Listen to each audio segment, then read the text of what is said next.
बुलढाणा लोकसभा मतदारसंघामधील वंचित बहुजन आघाडीचे उमेदवार वसंतराव मगर यांनी आज खामगाव येथील माई भवन येथे कार्यकर्त्यांशी संवाद साधला. यावेळेला बुलढाणा जिल्ह्यामधील MIDC, बेरोजगारी आणि खामगाव जालना रेल्वे मार्ग असे विविध प्रश्न घेऊन आपण निवडणूक लढवणार असल्याचं त्यांनी सांगितलेलं आहे. तसेच ही निवडणूक आपण जिंकणार असल्याचा विश्वास त्यांनी व्यक्त केला. काल भंडाऱ्याजवळ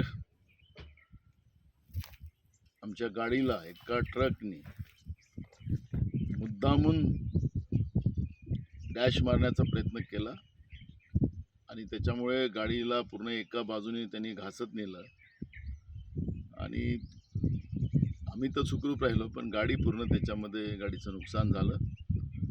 पण जनतेचा आशीर्वाद आणि या सगळ्या प्रेमामुळे आज मी सुरक्षित आहे. कुठलीही काळजी करू नये.